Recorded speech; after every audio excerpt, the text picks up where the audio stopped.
Hi everyone मु झरणा आपण मानक स्वागत करूची आम चैनल आरजे अपलोडेड रे।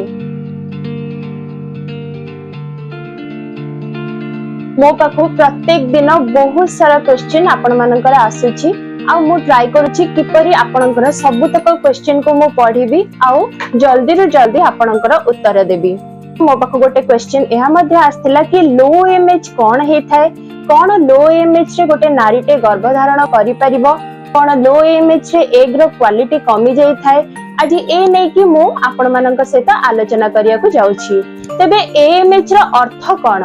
एएमएच रो अर्थ होची एंटी मोलेरियन हार्मोन। ए हार्मोन रो काम कोन?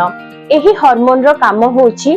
नारी रो शरीर रे जो अंडाशय थाए ए अंडाशय मध्य रे फॉलिकल तयारी करिबा। तबे एही फॉलिकल कोन हे थाए? फॉलिकल होची जोथरे कि अंडा तयारी हे थाए। तामाने एई कथाटी क्लियर हे गला कि जदी आपनका शरीर रे एएमएच रो वैल्यू कम अछि तहले आपनका शरीर रे फॉलिकल कम अछि। जदी फॉलिकल कम अछि तहले आपनका शरीर रे अंडार संख्या मध्य कम थाए। तेबे कोन सब टेस्ट कले आपण जानि परिबे एएमएच आपनकर कम अछि, तार लेवल केते रहिले आपण जानिबे नॉर्मल अछि एवं एहार खर्च केते आसी थाए, एहा किपरि टेस्ट करा जाय थाए। तेबे वीडियोटी को स्टार्ट करिया पूर्व आपण मानन को कहि रखुची जदी आपण माने मो चैनल रे नुवा अछंती तले चैनल टी को सब्सक्राइब कर दियंतु, पाखरे थिबा बेल आइकन को मध्य प्रेस कर दियंतु ता द्वारा मोर एई भलिया नुवा नुवा इन्फॉर्मेटिव वीडियो आपण मानन को पाखरे जल्दी पहुंची परिबो। तेबे चलंतु स्टार्ट करिबा आज रो वीडियोटी। तेबे ए जो एएमएच बा एंटी मोलेरियन टेस्ट हे थाए एहा ब्लड टेस्ट माध्यम रे हे थाए। ब्लड टेस्ट आपण खाइबा पूर्व हो किंबा खाइबा परे आपण करि परिबे। एहा को एक मान्यता प्राप्त लैबोरेटरी रे करेबा निहाती दरकार। तेबे आपण माने किपरि जानिबे कि आपणकर एएमएच रो वैल्यू नॉर्मल अछि कि लो अछि। जदी आपणकर एएमएच रो वैल्यू 0.5 नैनोग्राम पर ml रहिला ताहेले एहा आपणकर लो एएमएच रो सिग्नल दे थाए। जदी आपणकर एएमएच रो वैल्यू 0.5 रु 1.5 नैनोग्राम पर ml रहिला ताहेले आपणकर लो टू नॉर्मल पर्यंत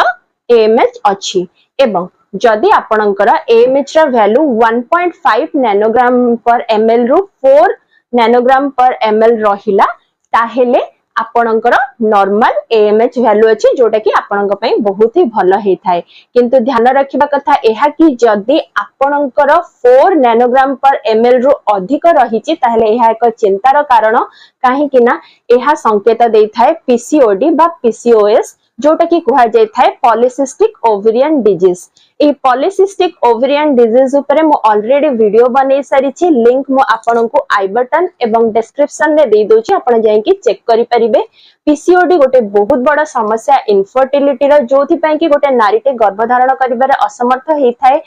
तेबे जदी आपनकर हाई एएमएच रही थाए ताहेले आपनकर अंडाशय रे बहुत सारा फॉलिकल बनि थाए। बहुत सारा छोट छोट फॉलिकल बनिबार कारण एहा हला कि बहुत सारा छोट छोट अंडा मध्ये से फॉलिकल मानकर बनि थाए, जोटा कि आपनकर पीसीओडी रो समस्या जतै थाए। तो जदी एमिति भी हेइ थाए ताहेले आपनकर पीसीओडी जनित समस्या देखिबा पई मिलि थाए। ए सब लेवल जदी हेइ थाए ताहेले आपण जानि परिबे कि आपनकर एएमएच लो अछि कि हाई अछि। गोटे कन्या संतान जेतेले जन्म नै थाए से तार अंडाशय रे किछिटा फॉलिकल बा किछिटा अंडा नै कि जन्म हेइ थाए, जोटा कि बयस अनुसार एहा बा फॉलिकल टी नष्ट हबारे लागि थाए। जेते बेले नारी रो बयस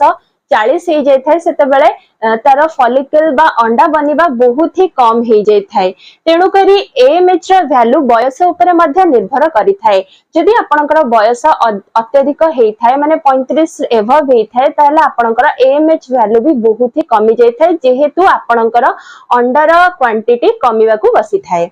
आजिकली लाइफस्टाइल एमिति भी हे गलानी कम बयस रु लो एएमएच जनित समस्या देखिया को मिलुची, जोथि पय कि गोटे नारीटी गर्भधारण करिबारे असमर्थ देखा जाउची। बहुत नारी माने एहा देखिचंती कि सेमानकर सब तक रिपोर्ट नॉर्मल अछि, किंतु सेमाने गर्भधारण करि पारु नाहंती। एहार कारण एहा मध्ये हे थाए कि लो एएमएच एहार एक मुख्य समस्या हे थाए। जदि आपनकर लो एएमएच रहुची ताहेले आपनको किछिटा कथा ऊपर बा किछिटा लक्षण ऊपर ध्यान देबा को निहाती पड़िबो।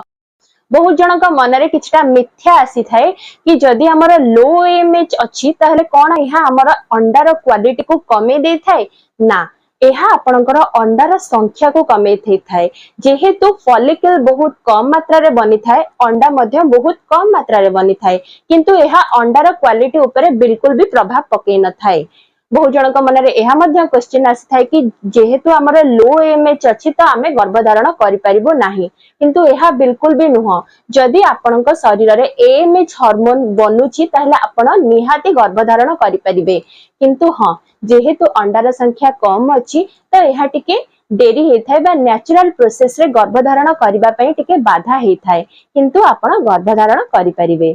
बहुत सारा डॉक्टर माने एहा मध्य कहि थांती कि जदि आपनकर एएमएच रा वैल्यू लो रही जाईछि तो एहा को आपण आ परिवर्तन करि परिबेनी एहा लो ही रही जिवो किंतु ना जदि आपण पीरियड डेट रा 4 रु 5 दिन भितरे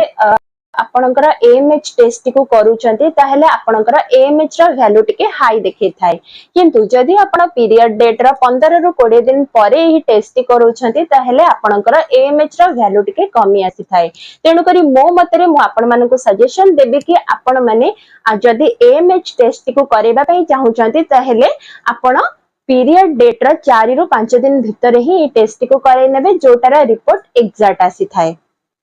को कारणरू गोटे नारीर शरीर रे एएमएच रो वैल्यू कमी जाई थाए। प्रथम कारणटी हैला जदि से माने अधिक चिंताग्रस्त रहिले किंबा से माने बहुत ही स्ट्रेस नेले ताहेले से मानकर एएमएच रो वैल्यू कमी जाई थाए। तेबे आपण मानकु चिंता बिल्कुल न करी कि स्ट्रेस फ्री रहिबार अछि भलो भलो कथा सुनिबार अछि मेडिटेशन करिबार अछि योगा करिबार अछि जोथरे कि आपनकर इंटरेस्ट रहइबो से सब काम रे आपण जडित रहि कि आपनकर स्ट्रेस लेवल को कमेबार अछि ताकि आपनकर एएमएच वैल्यू नॉर्मल रहिबो। आउ एक कारण एएमएच कम होबार एहा मध्ये हेइ थाए जदि आपण स्मोकिंग करूछंती एहा भी एक मुख्य कारण हेइ थाए एएमएच रा वैल्यू को कमे दबार।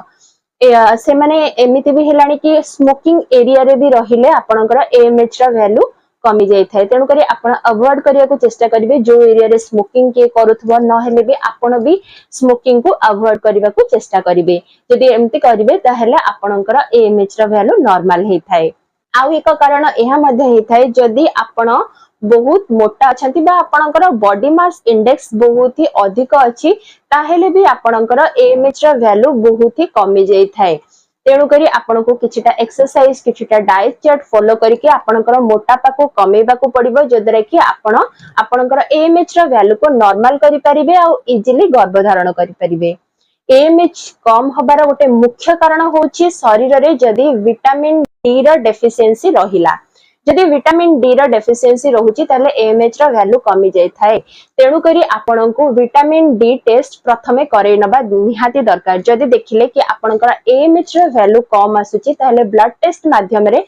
आपण विटामिन डी रा भी डेफिशिएंसी रा भी टेस्ट कराई नेबे जदि आपनकर विटामिन डी डेफिशिएंसी रहुछि ताले आपण विटामिन डी 3 रा गोटे कैप्सूल मिलुछि वीकली आपण थरे खाई परिबे से कैप्सूल को नहेले आपण सीसीबी मिलुछि से सीसीबी वीकली थरे आपण खीर सहित से पाउडर को मिसई के पी परिबे एहा द्वारा आपनकर शरीर रे विटामिन डी रा एब्जॉर्प्शन बहुत भलो हेताय। नेचुरल प्रोसेस रे आपण विटामिन डी कोड पाई परिबे जोटा कि बहुत ही लाभदायक हेताय। आपण सन एक्सपोजर बा आपण सूर्य किरण रे टिके अधिक समय रहिले आपण विटामिन डी एब्जॉर्ब करि परिबे आपनका शरीर रे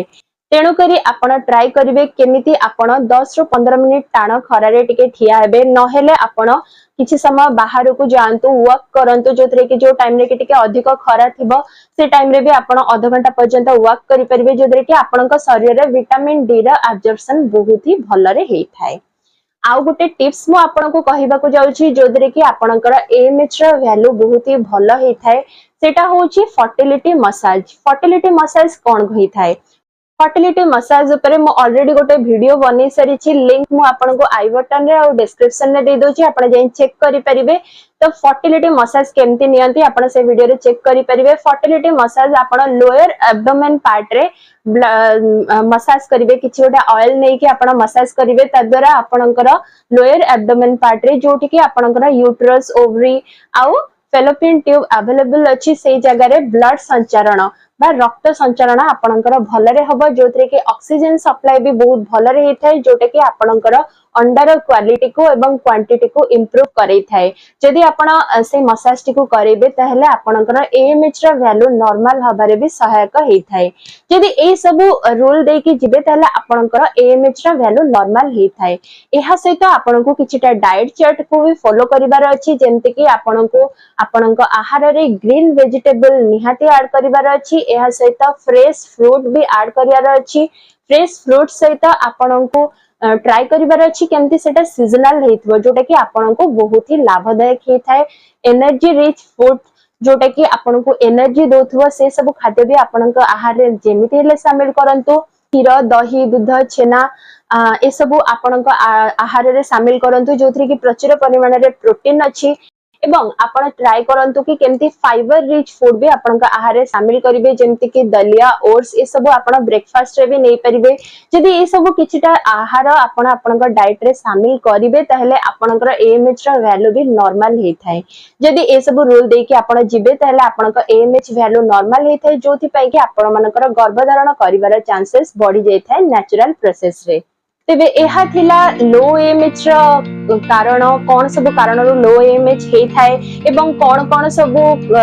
ट्रीटमेंट आपण आपणैले आपनकर एएमएच रा वैल्यू नॉर्मल हेथाय एवं नॉर्मल वैल्यू केते हेथाय एवं कोन सब मिथ्या रहिथाय एएमएच ऊपरे यदि एएमएच लो रहिथाय त मु ए विषय रे आज ए वीडियो रे आलोचना करली जदि मोर ए वीडियोटी आपण मानको पसंद आसीथाय तले मोर वीडियो को लाइक करिवे अधिक रु अधिक शेयर करिवे ताकि जो नारी माने एएमएच विषय रे जानि नाहंती आ सेमानकर सबतक रिपोर्ट नॉर्मल थाई कि से माने गर्भधारण करि पारु नाहंती तेबे सेमानकु ए वीडियोटी हेल्प दबो आ मोर चैनल को सब्सक्राइब करबा को बिल्कुल भी भूलिबेनी सब्सक्राइब साइड रे जो बेल आइकन अछि ताको मध्य प्रेस कर देबे तदर मोर समस्त वीडियो रो नोटिफिकेशन आपण माने पाई परिबे तेबे आज पई एते कि पुणी देखाबो आ एक नया इंफॉर्मेटिव वीडियो सेता से पर्यंत विदाय दियंतु रहिली नमस्कार।